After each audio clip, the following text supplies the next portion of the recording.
여름 다 간 것 같지요? 예. 오늘이라는 이 한날을 우리 성도님들이 어떤 마음가짐으로 생각하고 살아가고 계시는지요? 오늘 이 한날, 우리 믿음의 선진들은 오늘을 내 인생에 하나님 주신 가장 귀한 선물로 받고 그렇게 생각하며 이 하루를 살아갔습니다. 그래서 이 하나님 주신 가장 귀한 선물을 허비하지 않고 허송세월하지 않고 가장 존귀한 날로, 소중한 날로 오늘을 가꾸어 살아갔습니다. 우리 성도님들이 이 하루를 살아가는 마음가짐 어떠하신지요? 그래서 오늘이라는 이 말을 가장 우리의 마음에 와닿도록 표현한 한 사람이 있었어요. 오늘이 뭐냐? 그때 오늘은 어제 죽어가니가 간절히 살고자 했던 내일이다. 예. 오늘의 정의가 타는 거예요. 예. 그냥 닥쳤으니 사는 게 아니라는 거예요. 그리스도인은 오늘 이 한날을 내게 주신 하나님의 가장 큰 선물로 받아서 예? 오늘을 내 인생의 가장 복된 날로, 가장 의미 있는 날로. 예. 목사님 왜 이렇게 자꾸 마음을 무겁게 만드셔요? 좀 가볍게 살려고 했는데 아니에요, 여러분. 그리스도인의 삶은 그런 것이 아니에요. 오늘은 정말 하나님이 여러분과 저에게 주신 가장 소중한 날이에요. 예. 오후에 좀 나들이 가고 놀라 그랬는데 이바구 좀 하고 예. 좀 적당히 하셔요. 늘 그냥 우습게 얘기하지요.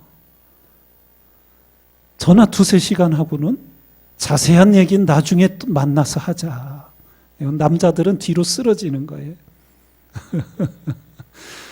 자세한 얘기는 또 만나서 또 하자. 예. 하루를 어떻게 살아가는가. 그 한날을 보면 그가 그리스도인인지 아닌지를 숨길래야 숨길 수가 없어요. 딱 2가지예요. 그가 진정한 그리스도인인지 아닌지는 그가 시간을 어떻게 사용하는가를 보면은 명확히 드러나고요. 그가 물질을, 돈을 어디에 사용하는지 그걸 보면 그가 진정한 그리스도인인지 이름만 그리스도인인지 분명히 드러나게 돼 있어요. 가릴 수 없어요. 숨길 수 없단 말이에요. 예. 오늘도 하나님 주신 가장 소중한 날로 우리가 새기며 수요 예배의 시간 하나님 앞에 나와 오늘은 우리 12제자 중에 7번째, 8번째 도마와 마태에 대해서 우리가 함께 배웁니다. 요한복음 20장에 주신 말씀과 마태복음 9장에 주신 말씀 우리 함께 이어서 읽겠습니다. 12제자 중에 하나인 디두모라 하는 도마는 예수 오셨을 때에 함께 있지 아니한지라 다른 제자들이 그에게 이르되 우리가 주를 보았노라 하니 도마가 가로되 내가 그 손에 못자국을 보며 내 손가락을 그 못자국에 넣으며 내 손을 그 옆구리에 넣어보지 않고는 믿지 아니하겠노라 하니라. 예수께서 거기서 떠나 지나가시다가 마태라 하는 사람이 세관에 앉은 것을 보시고 이르시되 나를 쫓으라 하시니 일어나 쫓으니라. 예수께서 마태의 집에서 앉아 음식을 잡수실 때에 많은 세리와 죄인들이 와서 예수와 그 제자들과 함께 앉았더니 바리새인들이 보고 그 제자들에게 이르되 어찌하여 너희 선생은 세리와 죄인들과 함께 잡수시느냐. 예수께서 들으시고 이르시되 건강한 자에게는 의원이 쓸데없고 병든 자에게라야 쓸데 있느니라. 너희는 가서 내가 긍휼을 원하고 제사를 원치 아니하노라 하신 뜻이 무엇인지 배우라. 내가 의인을 부르러 온 것이 아니요 죄인을 부르러 왔노라 하시니라. 아멘.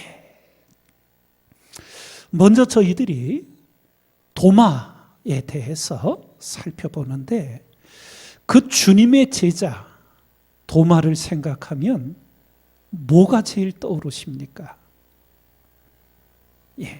부활의 주님을 처음 오셨을 때 못 만나고 의심했던, 그래서 그 손에 못자국에 내 손가락을 넣어보고 옆구리에 창자국 내가 만져보지 않고는 부활의 주님을 믿을 수 없다고 했던, 그게 제일 많이 기억나시지요. 부엌에서 쓰는 도마, 칼을 쓰는 도마는 생각 안 나시고요. 이 도마는 우리가 흔히 의심 많은 도마라고 이렇게 별명을 붙이지만, 말씀의 내용을 보면 주님께 진리를 바르게 알고자 질문을 많이 드렸던 제자로 우리가 살펴볼 수 있게 됩니다. 성경을 보면 도마를 일컬을 때 디두모라 하는 도마, 이런 표현이 나와요. 디두모하고 도마는 같은 이름이에요. 도마를 아람어로 말할 때 도마가 되고 헬라어로 말할 때 디두모가 돼요. 그래서 뜻은 쌍둥이라는 뜻이에요. 이 도마라는 이름의 뜻이. 그런데 성경에 이 쌍둥이 다른 형제인지 남매인지는 모르지만 전혀 언급이 없어요. 근데 이름은 쌍둥이라는 이름이에요. 특별히 도마는 마태복음, 마가복음, 누가복음에는 12제자의 이름이 나오는 거기만 다 언급되어 있어요. 베드로와 안드레, 야고보, 요한, 이렇게 이름이 불려질 때 거기 도마라는 이름이 딱 기록되어 있는 게 전부예요. 오직 요한복음에만 이 도마의 행적이 3가지 사건 속에 기록이 되어 있어요. 먼저 나사로의 죽음과 소생 사건에 이제 어떤 일이 있게 되냐 하면, 나사로가 죽었다는 기별을 받았어요, 예수님이. 그래서 제자들에게 나사로를 깨우러 가자, 그가 잠들었다 그랬더니 제자들은 진짜 그냥 낮잠 자는 줄 알고, 주님 갈 것까지 뭐 있습니까? 낮잠 자면 시간 되면은 지가 실컷 자고 나면 깨어날 것 아닙니까? 그러자 예수님이 이제 밝히 말씀하시는 거예요. 나사로가 죽었다. 그러자 예수님께 계속 말씀하시길, 내가 거기 있지 아니한 것을 너희를 위하여 기뻐하노니 이는 너희로 믿게 하리 함이라. 그러나 그에게로 가자 하신대, 디두모라 하는 도마가 다른 제자들에게 말하되 우리도 주와 함께 죽으러 가자 하니라. 이렇게 말을 한 기록이 있어요. 이때가 주님이 이제 십자가를 지실 때가 가까워 왔던 때였던 것 같아요, 시기적으로. 그럴 때 이미 예루살렘의 유대교 지도자들은 예수님을 어떤 것으로 걸어서라도 죽이려고 이미 작정을 하고 준비를 하고 있었던 거예요. 제자들도 그 분위기를 알고 있었던 거예요. 근데 이 나사로가 사는 곳이 어디였냐면 베다니 마을이었는데 예루살렘 성을 마주보고 있는 언덕이었어요. 그러니까 예루살렘 바로 인근에 있는 마을이었어요. 거기 가면은 위험하다는 것을 제자들도 알고 있었어요. 근데 주님이 거기를 가자는 거예요. 그래서 도마가 다른 제자들에게 우리도 주님과 함께 죽으러 가자. 죽을 각오하고 가자. 예. 이렇게 말했던 거예요. 그 내용이 요한복음에 기록되어 있고요. 두 번째는 주님께서 십자가를 목전에 두시고는 이제 불안감, 두려움, 이제 주님이 떠나가시면 어떻게 되나 하는 제자들에게 이렇게 말씀을 주시지요. 너희는 마음에 근심하지 말라. 하나님을 믿으니 또 나를 믿으라. 그러시며 내 아버지 집에 거할 곳이 많도다. 내가 너희를 위하여 처소를 예비하러 가노니 가서 처소를 예비하면 내가 너희를 데리러 오리라. 그러면서 이렇게 말씀을 하시는 거예요. 내가 가는 곳에 그 길을 너희가 알리라. 주님이 3년 동안 가르치시고 십자가 치셔야 된다는 걸, 또 3일 만에 부활할 것을 여러 차례 가르쳐 주셨기 때문에 주님이 지금 가야 할 길이 십자가의 길이고, 그것이 인류 구원의 길이고, 하나님 아버지께서 죽은 지 3일 만에 살리실 부활의 길임을 거듭거듭 가르쳐 주셨는데, 도마가 묻는 거예요. 도마가 가로되 주여 어디로 가시는지, 예루살렘으로 가시는지, 베델로 가시는지, 서울로 가시는지, 광주로 가시는지 우리가 알지 못하거늘 그 길을 어찌 알겠삼나이까. 이렇게 주님께 물은 거예요. 모르겠다고. 그러자 주님께서, 예수께서 가라사대 내가 곧 길이요 진리요 생명이니 나로 말미암지 않고는 아버지께로 올 자가 없느니라. 이렇게 진리를 가르쳐 주신 거예요. 주님은 어떤 다른 길로도 이 요한복음 14장 6절에 이 진리의 말씀을 가르쳐 주셨겠지만, 한 성사학자는 질문이 많은 도마가 정직하게 모르겠다고, 주님 가시는 길을 모르겠다고 그렇게 물은 데 대하여 주님이 이 진리를 밝히 가르쳐 주셨다.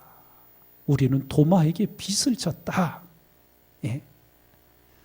대부분의 사람들이 가만히 있으면 중간이나 간다고, 몰라도 그냥 아는 척 앉아 있는 거잖아요. 그런데 도마는 모르겠으니까 자기가 모르는 것을 가리우지 않고, 부끄러워하지 않고, 숨기지 않고 정직하게 주님께 모르겠다고. 그래서 주님이 이 진리를 밝히 알려주셨다는. 예. 그리고 우리가 또 요한복음을 보게 되면 우리가 가장 잘 알고 있는 부활의 주님, 첫 번째 오셨을 때 못 만나서 했던 얘기지요.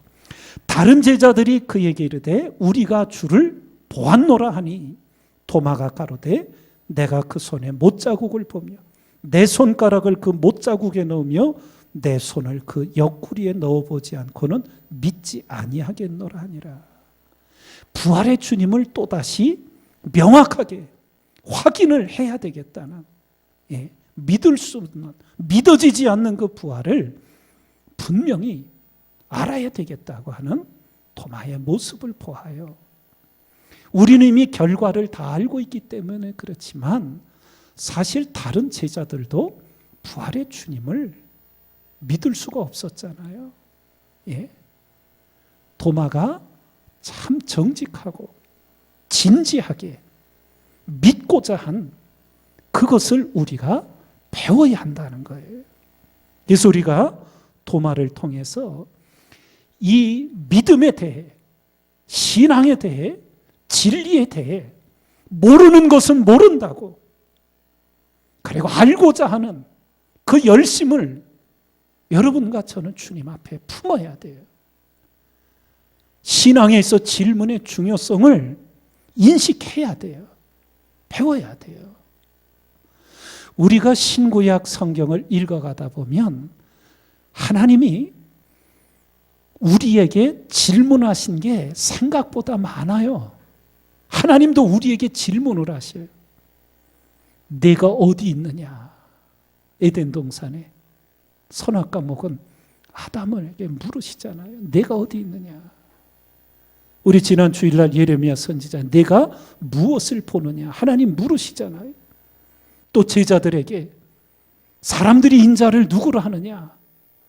그러시고는 너희는 나를 누구로 하느냐? 물으시잖아요. 예. 또 성경에 보면 하나님의 사람들이 하나님께 묻는 것들이 또 여러 가지가 나오게 되지요. 이 질문은 굉장히 중요한 학습법이에요. 언젠가도 언급을 했지만 우리 한국의 부모님들은 자녀들이 학교 다녀오면 오늘 뭐 배웠냐 이렇게 물어보는 대부분이 그런다 그래요. 그런데 유대의 부모는 자녀가 학교를 다녀오면 이렇게 물어본대요. 오늘 선생님에게 뭘 질문했니? 조금 다르지요? 뭘 배웠니? 다고 뭘 질문했니? 예. 질문할 때 명확해지는 거예요. 내가 아는 것과 모르는 것이. 예. 그런데 우리는 이렇게 주입식 교육만 받아가지고, 예. 이 그냥 필기하고 듣는데 이 질문하는 것이 익숙하지가 않아요. 예. 아주 우리 부목사님들도 박사과정 미국 가서 이제 공부를 하지만 우리는 평생 주입식 교육을 받았어요. 그런데 미국이나 선진국들의 교육은 토론식 교육이에요. 더욱은다나 대학원의 박사학위 과정은 교수님이 별 얘기 안 해. 그냥 물어보는 거예요. 학생들한테 뭘 알고 있는지, 뭘 배우고자 하는지. 그놈의 영어도 짧은데 자꾸 물어봐. 아주 그냥 미치고 환장할.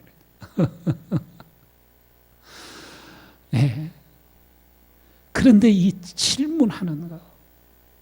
그래서 유대인들은 그거를 하브루타라고 불러요. 스승과 제자가 배우는 자리에서 질문을 하고 대답을 하고, 그거를 통해서 이제 깊이 배우는데 이 질문이 그냥 나오는 게 아니란 말이에요. 생각하고 깊이 알려고 하지 않으면 질문하고 싶은 생각도 안 들고 질문이 되지도 않는단 말이에요. 그래서 도마를 의심 많은 도마라고만 그렇게 부정적으로 치부하지 말고 모르는 것은 모른다고 부끄러워도 정직하게 드러내면서 진리를 바르게 정확하게 참되게 알고자 하는 그 열심을 특히 우리 한국교회 우리들은 배워야 한다는 거예요. 적극적인 구도자 우리가 표현을 써봅니다. 사도행전 17장 우리 말씀 함께 읽습니다. 베레아 사람은 데살로니가에 있는 사람보다 더 신사적이어서 간절한 마음으로 말씀을 받고 이것이 그러한가 하여 날마다 성경을 상고함으로.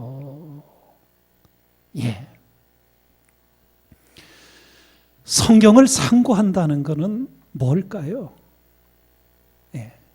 제가 아주 이제 그 설교하다가 가끔 이게 틀릴 때가 있어. 중요한 의미가 틀린 게 아니라 예를 들면 사도행전에 바울의 설교를 듣다가 설교가 길어지자 유두고라는 사람이 창에 앉았다 떨어져서 죽는 사건이 발생을 해요. 그래서 살려내게 되지요. 2층에서 떨어져서 3층에서 떨어졌어. 또 헷갈려. 그거는 성경 찾아보면 금방 나와.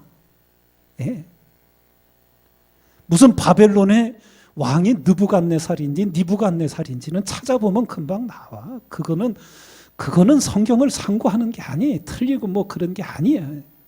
예? 중요한 내용을 우리가 이제 알고자 배워가는데, 그 간절한 마음으로 말씀을 받고 그것이 그러한가 하여 날마다 성경을 상고했다. 예. 너무나 중요한, 너무나 귀한 신앙의 자세예요. 예. 한 귀로 듣고 한 귀로 흘리는 게 아니란 말이에요. 말씀을 늘 묵상하고 궁금한 것 찾아보고, 예. 물어보고, 그러면서 우리가 바르게 알아가는 거예요. 이 도마는 인도에 가서 선교하다가 순교를 했어요. 그래서 지금 보시는 것이 인도 첸나이라는 곳에 세워진 도마 기념교회예요. 이 인근에 도마가 기도했던 기도굴이 있어요. 우리 청년들하고 인도 선교를 갔을 때 여기를 갔었어요. 제가 둘러보고 그 기도굴에 가서도 함께 기도하는 시간도 가졌었고요. 근데 이 도마 기념교회 이쪽 앞쪽 마당에 경사진 곳에 나의 주, 나의 하나님, 이 부활의 주님을 만나서 그 신앙 고백한 그것이 이렇게 잔디 위에 흰 글씨로 새겨져 있는 것을 봤어요. 그리고 여기를 방문했을 때 못 보았는데 나중에 글을 보다 보니까 이 기념교회 벽에 도마가 원주민들의 창에 찔려 순교를 할 때 이렇게 외쳤다 그래요. 주를 예배하나이다. 그래서 그 글귀가 새겨져 있다 그래요. 먼저 나의 주 나의 하나님, 우리 요한복음 20장 말씀 함께 읽습니다. 도마에게 이르시되 내 손가락을 이리 내밀어 내 손을 보고 내 손을 내밀어 내 옆구리에 넣어보라. 그리하고 믿음 없는 자가 되지 말고 믿는 자가 되라. 도마가 대답하여 가로되 나의 주시며 나의 하나님이시니이다.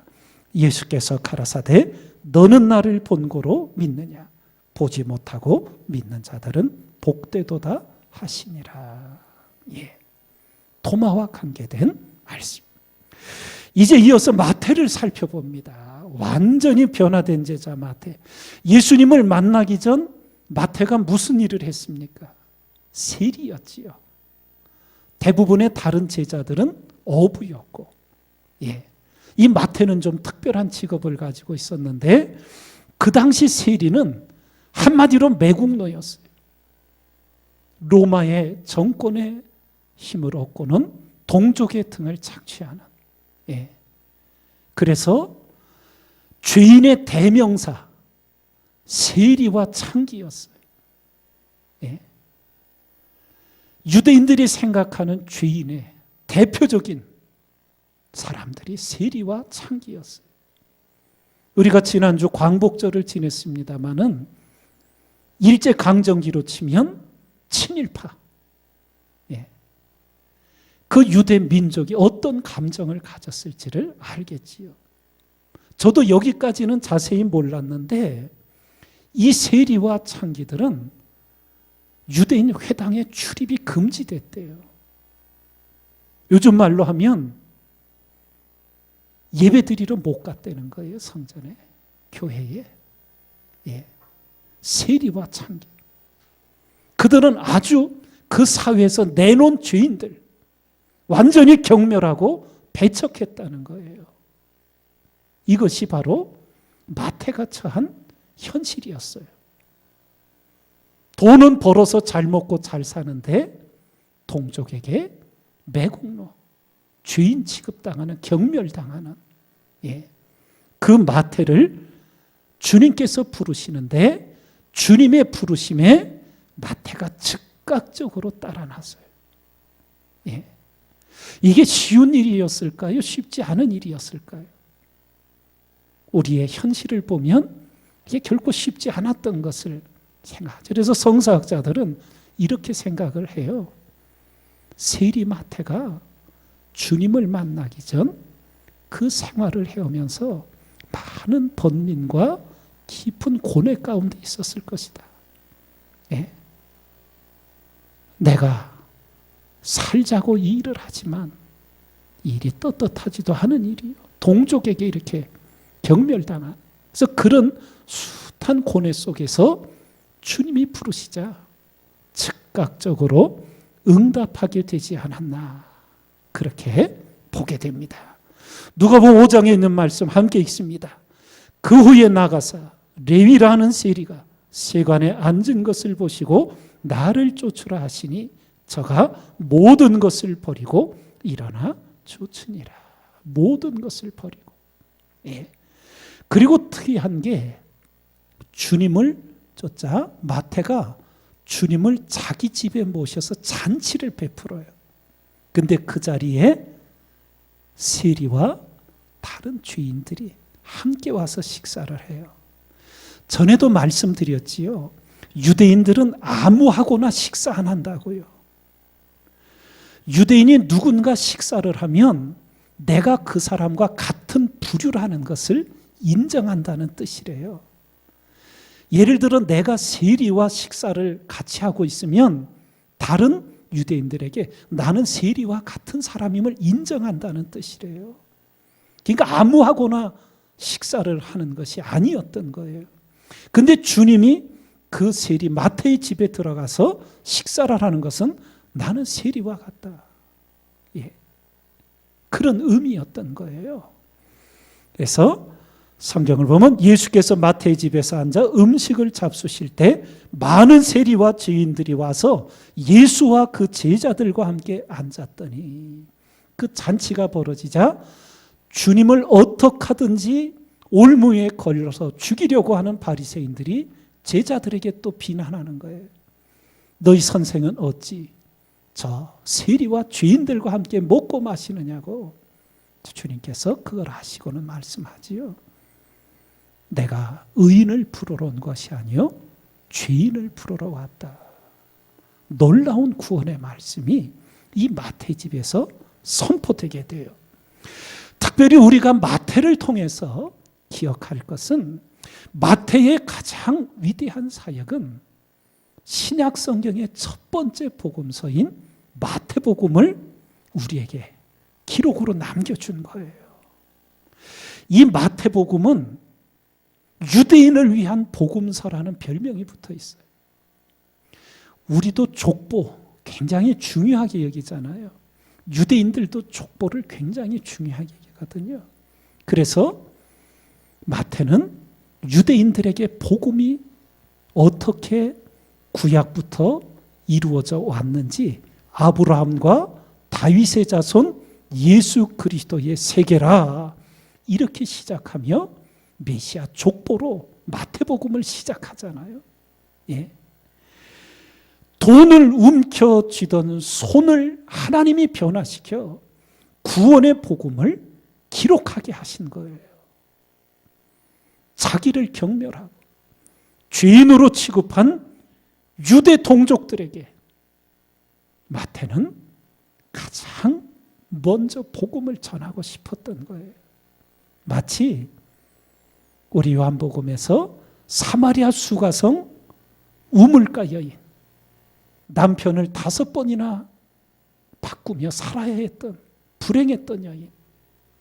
그래서 동네 사람들도 이 여인을 죄인 취급하고 이 여인도 동네 사람들과 마주치고 싶지 않아서 유대 땅에는 가장 더운 낮 12시에 물길로 오르지를 않아.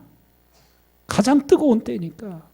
근데 이 여인은 혼자 그 청호에 물길로 왔다 예수님을 만나게 되잖아요.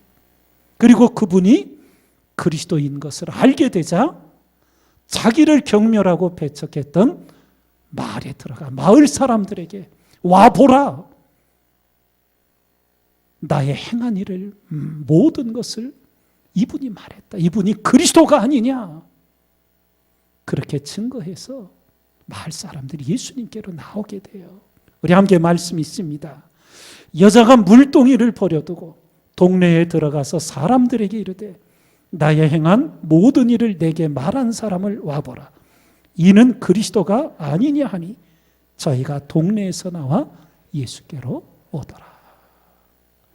주님을 참으로 만난 자들은 가장 가까이 있었던 사람들, 그것이 가족, 집안, 친지일 수도 있지만 자기를 가장 배척하고 경멸했던, 대적했던 사람, 다 그들에게 마태도 수가성 우물가 여인도 생명의 복음 예수 그리스도를 전해주게 되었던 거예요.